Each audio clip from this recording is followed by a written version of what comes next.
data. I have a removable bridge that's broken. How much would it cost to get a new one? Okay, all right, very good. Okay.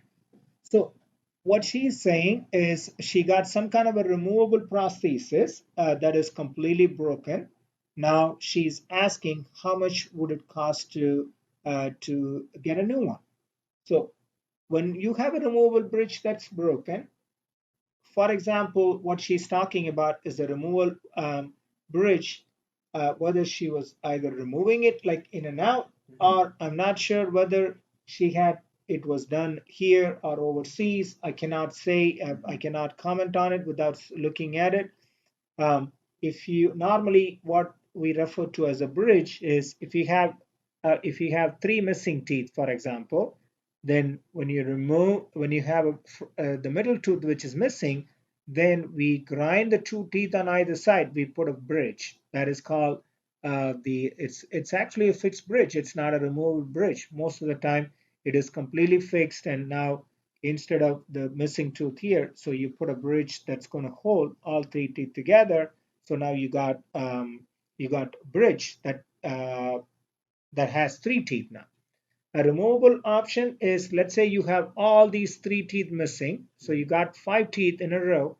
Now you have three teeth missing. So now you got what we call it as either a flipper or a removable partial denture. So now you make teeth that goes in and out, that's removable, and that has all these three teeth. So whenever you put the bridge, whenever you put the removable bridge or the partial or the flipper, when you put it in, you get those three teeth. When you take it out, those three teeth go away. So it's kind of in and out. So the reason why people do the removable teeth, it's the least expensive option. So the next step up would be the bridge, which is the semi-fixed or the fixed option.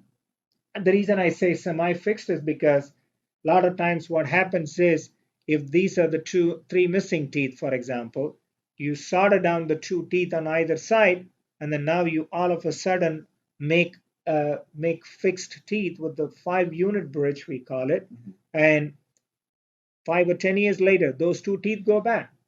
Now, how many teeth are you going to end up missing? 5 teeth total, right?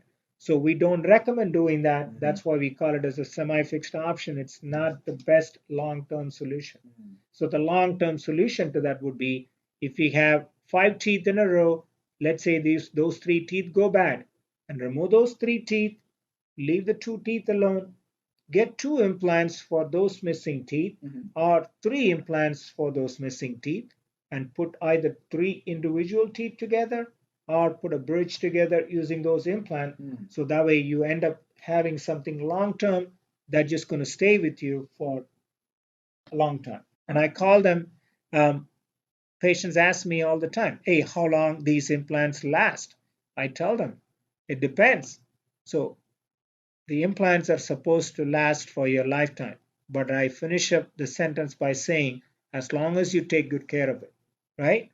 So anything in our life comes with maintenance. If you buy a new car, you need to maintain it.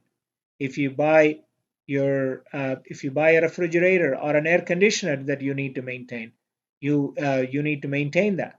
So you need to make sure that you're able to maintain it. So again, dental implants, they will last for a lifetime as long as you take good care of them.